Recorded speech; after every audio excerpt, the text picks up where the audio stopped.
ओम जय दिव्य सक्षधाम की जय। प्रभु भोलेनाथ और माता पार्वती पृथ्वी पर भ्रमण कर रही थी। वहाँ माता पार्वती ने एक राजा थे उनके बारे में कहने लगी कि जो ये राजा हैं राज करते हैं, बहुत अच्छी राज करते हैं, बहुत शासन अच्छा चल रहा है, इनके बारे में बताएं। तो भोलेनाथ ने कहा कि ये पुराने कर्मों के अंदर राजा तो बनेंगे, अंत में ये भी भिखारी बन जाएंगे, लेकिन ये बहुत परेशान भी होंगे। ये कहकर भोलेनाथ ने वहीं पर बात अपनी कहाँ भी इस बात को आपको डिटेल पूर्वक बताएंगे और वहाँ भी इस कथा को सुने। जो जैसा किया है वो वैसा ही पाएगा, क्योंकि पिछले अगले जन्म में बहुत अच्छा किया था, लेकिन लास्ट में जब आखिरी में जब राजा थे तो ये अत्याचार अन्याय धर्म करने लगे, तो अधर्म करने से ये मतलब जो है फिर अपना वही जो है पाप जो है आखिरी में मिलने। तो जब पाप मिले तो इसके बारे में वो बात बता रहे थे। राजा ने कहा कि राजा जब ये दूसरे जन्म में राजा हुए उसी कर्म के आधार पर तो इसका शासन बहुत अच्छा चल रहा था, बहुत अच्छा कार्य चल रहा था, पूजा पाठ कर रहे थे और बहुत अच्छा कार्य भी कर रहे थे। लेकिन जब ये अपने समाज में राज्य में जाएं तो वहाँ देखें, कार्यक्रम देखें और बीच अपने राज्य के अंदर जाएं तो अपने जनता को जागृत करें धर्म के लिए कि आप लोग भी कथा सत्संग भागवत इत्यादि किया करें, जिससे आपको इससे बड़ा फायदा होगा, इससे ईश्वर की महिमा बहुत बड़ी है। तो ये जब किया करते थे तो राजा जी बहुत आराम चल रहे थे। फिर राजा के यहाँ जो रानी थी उनकी गर्भावस्था में हो गई। अब राजा उनकी देखभाल में था, ध्यान लगाए कि उनके राजा की कोई संतान थी नहीं, तो पहला ही बच्चा था घर में। अब जब गर्भावस्था में हुई तब रानी जो है बड़ा उनका देखभाल खान पीन की व्यवस्था करें। ये रानी की भोलेनाथ की भक्त थी और वो हमेशा बीमार रहती थी,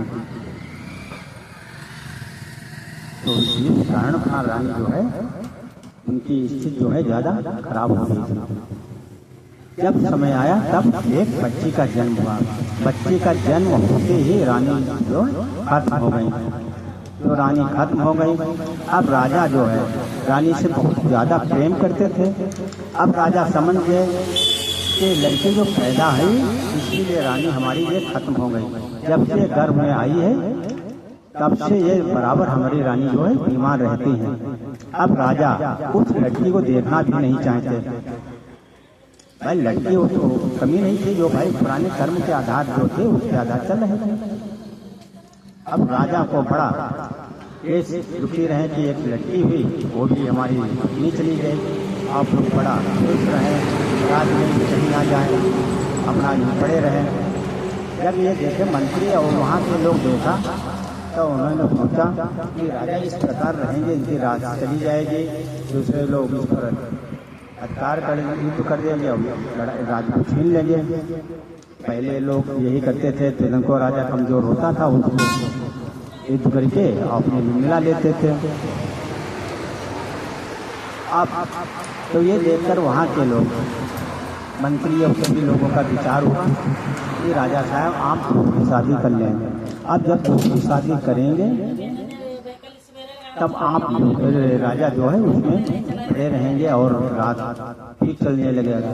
तो इस प्रकार राजा को बहुत समझाया बुझाया। तो राजा ने कहा ठीक है, तो शादी करने के लिए तैयार हैं।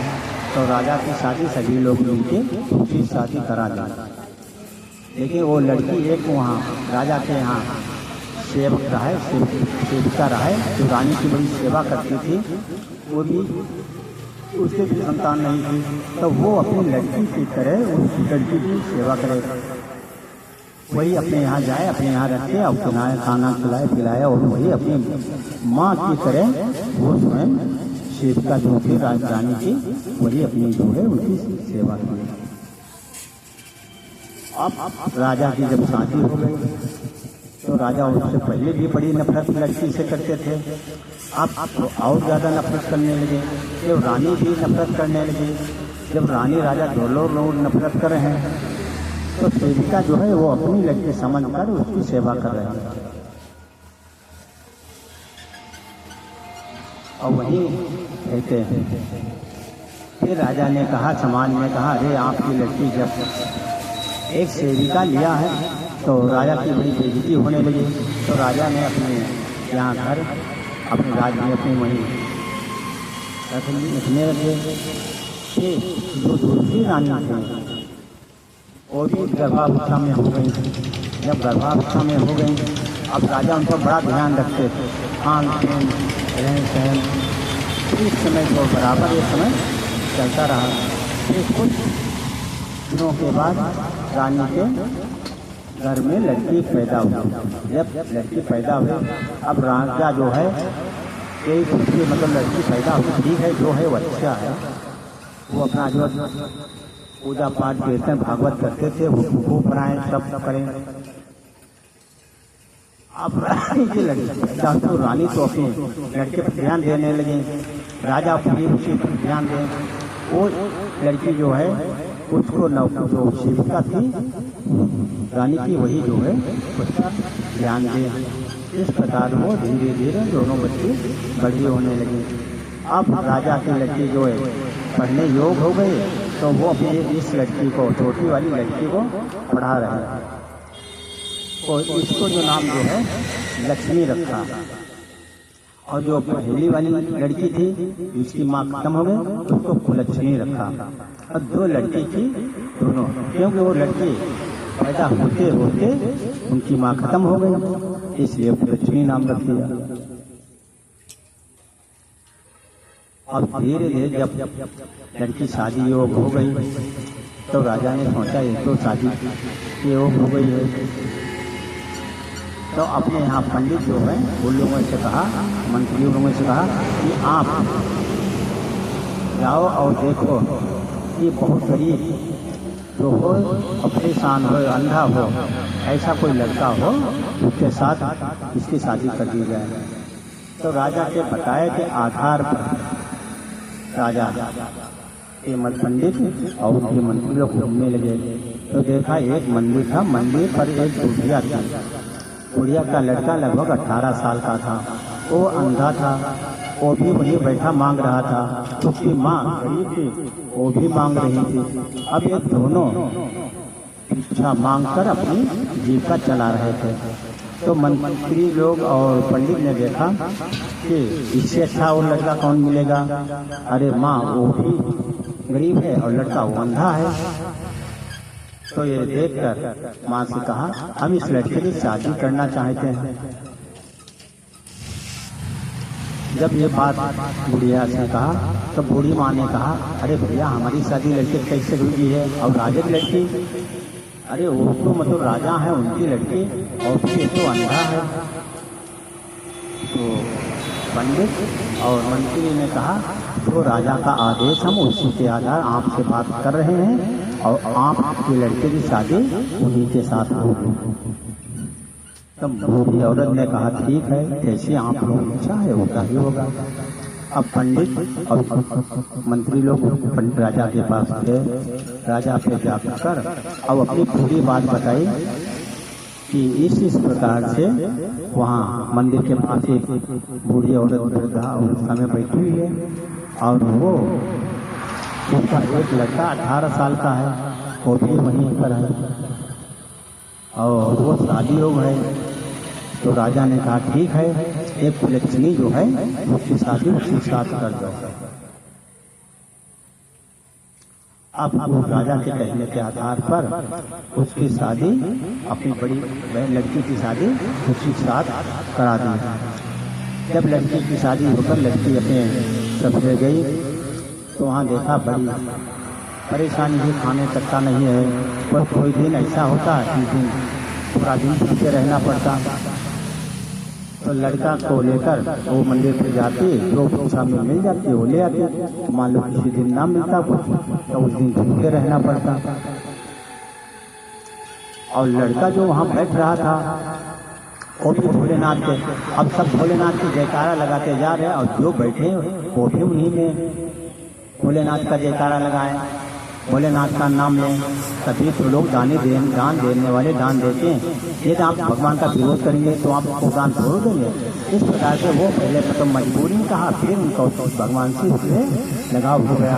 अब वो भी जा नहीं सकते थे, अंधे थे, लेकिन भोलेनाथ से बहुत बड़ा उनका जो है लगाव हो गया। आई बात लड़के अब भोलेनाथ के बहुत बड़ी पुजारी थी, लेकिन अपने कर्मों का फल मिलता है। लेकिन पेड़ जब कोई बीज बोया जाता है, होकर वो उगता है, बड़ा होता है, सींचा जाता है और बड़े होकर जब बड़ा होता है तभी वो फल आते हैं। तो इसी प्रकार से कोई पुण्य दान पाप कर रहा है उसका फल मिलेगा, अवश्य मिलेगा, लेकिन समय आने पर। इस प्रकार वो लड़की देखे किसी दिन भूखे रहने और माँ बुजुर्ग हैं, आदमी वो अंधा है। तब लड़के ने सोचा ये लोग परेशान हो पहले से हैं जो भगवान को दंड दिए रहे हैं, अब ये जीविका लिए जाते हैं, वहाँ खाना को नहीं मिलते, इसलिए और परेशान होते हैं। और अपने को सोचने लगे कि हम सही हैं, स्वस्थ हैं, तो हम भी कोई प्रधान दाता हैं। तो लड़के अपने प्रातः काल उठ के पूजा आराधना पूजा पाठ करें, उसके बाद वो अपने वहीं जाए।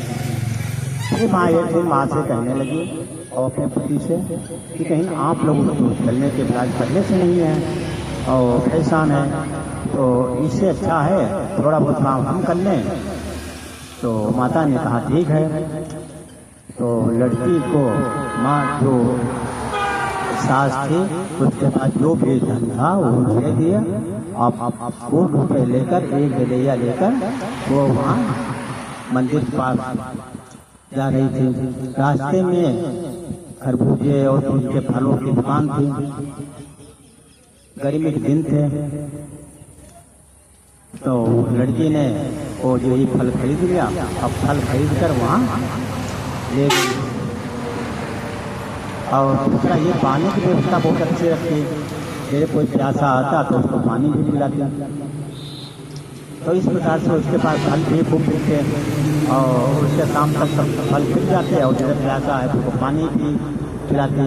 और ईश्वर में उनसे बूढ़ी हुई थी, पहले से पड़े भोलेनाथ में पूजा पाठ कर रही थी। अब शंकर जी की पूजा करने से एक दिन का काम चल रहा था। तब माता पार्वती भोलेनाथ ने कहा कि ये जो है चलो इसकी परीक्षा तो ली जाए। तब भोलेनाथ ने माता पार्वती से कहा ठीक है परीक्षा ली जाए। तो परीक्षा लेने के भोलेनाथ और माता पार्वती दोनों लोग वहाँ अपना साधु और साध्वी का रूप धारण कर लिया और हो गए कि बहुत धीरे धीरे चले, बड़ा बूढ़े दोनों लोग हो गए। तो दोनों लोग आ रहे थे, आए वही दुकान पर बैठ गए और कहने लगे कि हमको प्यास लगी है, क्या बेटी आप पानी पिलाओगे? तो यह बात सुनी तो लड़की वो तो पहले से लोग जिनका आते थे उनको पानी पिलाती थी। तो दौड़ के पानी जल जो है माँ भोलेनाथ को माता पार्वती को जल पिलाया। जल पिलाने के बाद फिर भोलेनाथ और माता पार्वती कहा कि भूख लगी है, कुछ खाने के योग है। तो लड़की ने कहा हाँ, ये जो लक्ष्मी जो कह रहे थे वही कहा ठीक है महाप्रभु, ये हमारे पास दो जो है खरबूजा बचे हैं और सब सूख गए हैं, आप लोग इनको खा लो और जिससे आपको कुछ आराम संतुष्टि होगी। तो एक भोलेनाथ जो है साधु रूप में थे वो ले लिए खरबूजा, एक माता पार्वती बुजुर्ग लोग महिला में थी वो ले लिया। अब दोनों लोग खरबूजा खाने लगे, पूरा खरबूजा खा लिया। फिर खरबूजा खाने के बाद दोनों बड़ा भूख तो बुझ गई, आराम हुआ तो माता पार्वती ने कहा कि इच्छा होती थोड़ी आराम कर लें, और यहाँ छाया भी अच्छा है, शीतल है, तो आराम कर लें। तो लड़की ने अपने पास वो कपड़ा था, वो कपड़े को बिछा दिया और कहा आप लोग इस पर बैठें और आराम करें। तो माता पार्वती भोलेनाथ लेके, तो माता पार्वती जो है सोने लगी। जब वो सोने लगी तो लड़की जो है देखा बहुत भीगी हुई पसीने में, तो वो अपने जो उसके पास आवाज सुनाने के लिए पंखा था वो अपना वो जो है देना दिखाती रही और माता जी के पैर दाबती रही। तो माता जी के पैर जब दाबती रही तो ये लगभग बहुत समय हो गया। फिर भोलेनाथ और माता पार्वती जगे, तो माता पार्वती देख रही है कि वो औरत जो थी वो पैर दाब रही है। तो भोलेनाथ और माता पार्वती दोनों जाने के लिए तैयार हो गए। तो माता ने कहा कि चल रहे इनको कुछ दे दो भाई आप। तो भोलेनाथ ने कहा हमारे पास कुछ है नहीं झोली में, उनके पैसा कुछ है नहीं जो हम कुछ दे दें। तो माता पार्वती ने कहा हमारे पास पैसे नहीं है। तो जो लक्ष्मी थी कहीं ना हमारे पैसे जो है पहले ही इसमें निकल आए हैं, आपने प्रसाद जो पाया है हम भी आपसे संतुष्ट हैं, आपकी सेवा करने से और ज़्यादा संतुष्ट है। क्यों? आप माँ जो हमारी जो थी वो खत्म हो गई जन्म होते ही, इसलिए हमारे माँ का प्यार नहीं मिला था, आज हमें माँ का जो है प्यार मिला है। अब ये सुनकर माता पार्वती और कुछ नहीं। अब माता पार्वती ने कहा ठीक है, आपने माता पार्वती ने कहा ठीक है, तो आपने माँ जो कहा है तो आप माँ, हम आपकी माँ हैं और हमारी बेटी की तरह आपकी भी सुरक्षा करेंगे। ये माँ का अधिकार होता है, और आपके पिता हैं तो पिता के आपकी सेवा सुरक्षा करेंगे। तो लड़की से कहने लगे इसमें पैसे तो है नहीं, अब का दिए जाए भाई। तो कहें जब माता पिता को जब लड़की कुछ खाने को देते हैं तो लड़की का से कुछ पैसे थोड़ लिए जाते हैं। तो भोलेनाथ ने और माता पार्वती चलने के तैयार हुई। तो माता ने कहा भाई आप कुछ उनको दे दो, क्योंकि हमारी बेटी है, वो आपकी बेटी है। तो भोलेनाथ अपनी झोली में हाथ डाला तो वो झोली में थोड़ी भभूत मिली।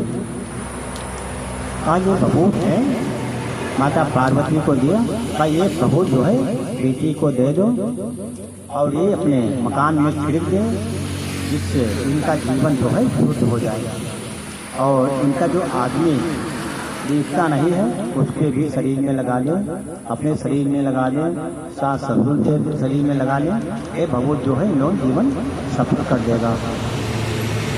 इस प्रकार माता पार्वती अब भोलेनाथ ने बताया, उसी के आधार पर घर गई।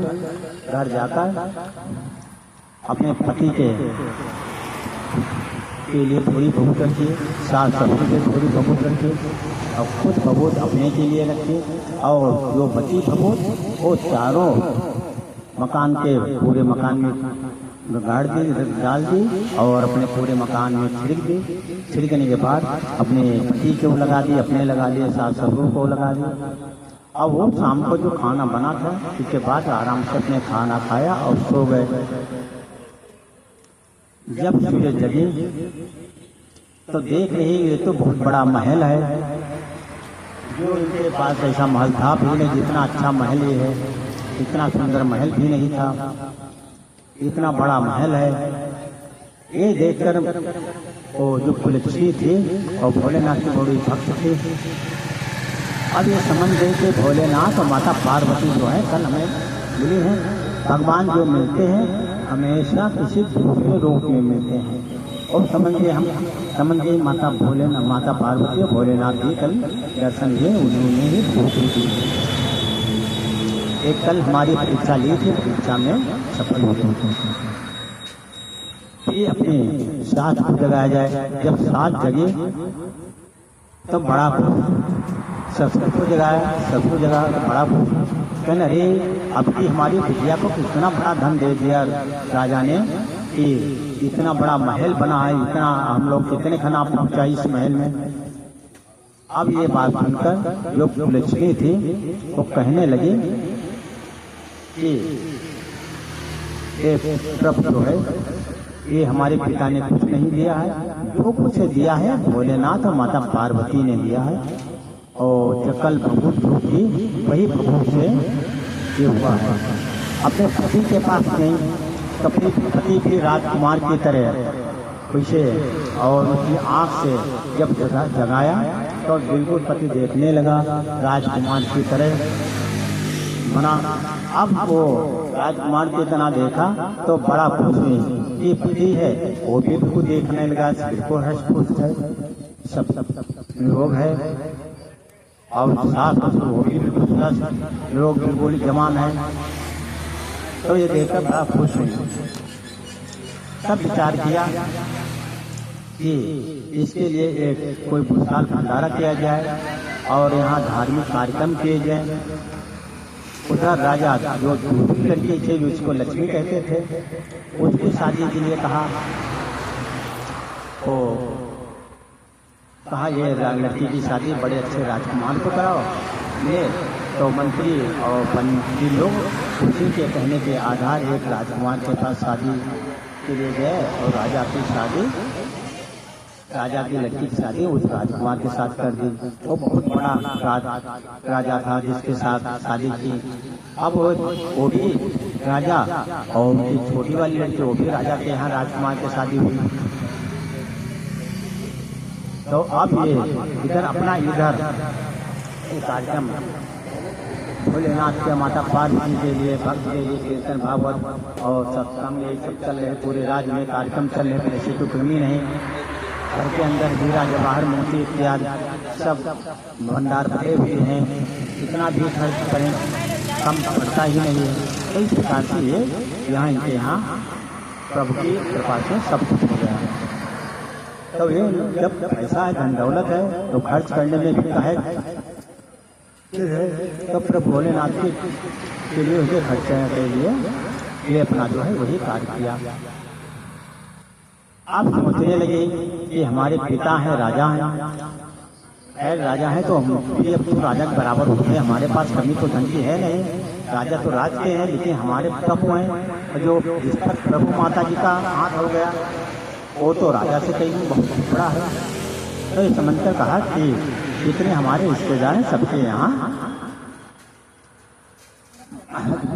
जो यहाँ भंडारा किया जाएगा, सबको निमंत्रण दिया जाए और सबको बुलाया जाए। तो उसके आधार पर अपनी बहन जो है लक्ष्मी थी उनके यहाँ निमंत्रण भेजा, राजा थे उनके यहाँ निमंत्रण भेजा, और जो भी रिश्तेदार और जहाँ था सभी जगह निमंत्रण भेजा। निमंत्रण जब रानी का भंडारा हुआ, भंडारा में सभी लोग आए, वो भी जो इनकी बहन जो थी लक्ष्मी वो भी आई। ये हमेशा इनको उपकारा करती थी, परेशान किया करते थे, अत्याचार अधर्म किया करते थे, लेकिन वो बिल्कुल अपनी जमान पर काबू था और वो प्रभु की आराधना में बराबर रहती। तो ये मतलब जो है अपने घर जो खुद कहती वो सुनते अपने से निकाल देती। अब जब राजकुमारी जो छोटी बहन लक्ष्मी आई तब वहाँ देखा कि हमारे भवन से कई गुना इनका भवन अच्छा है, और देखते हैं मकान में जहाँ भवन जो है कहीं हीरा जड़े हैं, कहीं जवाहर जड़े हैं, कहीं मोती जड़े हैं पूरे मकान में। तब वो देखकर चकित हो गई। माता पिता जो हैं वो अपंग हो गए हैं उनके पुराने कर्म के आधार। अब माता पिता वो भी अपंग। जब माता पिता अपंग है वो भी कुछ लोग से पीड़ित हैं, तो माता पिता ने कहा सोचा कि चलो क्योंकि उनके घर लक्ष्मी थी, वो लक्ष्मी तो निकल आई, और जो लक्ष्मी जिसको नाम रखते वही लक्ष्मी थी, और जो लक्ष्मी थी उसका नाम लक्ष्मी रखा। इस प्रकार से वो राजा के अत्याचार अधर्म अन्याय सहन करती रही। जब यहाँ आए राजा तो इनके पुरानों जन्म के आधार से इनका रोग लगा हुआ, चलने वाले परेशान, राज भी छिन गया। क्यों? लक्ष्मी के जलते हुए सब कुछ उनका छिन गया। जब से वो लक्ष्मी की शादी की थी और उससे जाते ही सब उनका राज चला गया। अब वो राजा रानी रोड पर बैठ कर भीख मांगे, उसी से अपनी जीविका चलाते हैं। ये उनका कुछ रोग हो गया, इसलिए उनसे हर आदमी को रहता। जब उनके वही लक्ष्मी के यहाँ राजा रानी हुआ है, लड़की वो लक्ष्मी आई तो लाखों चकित हो गई।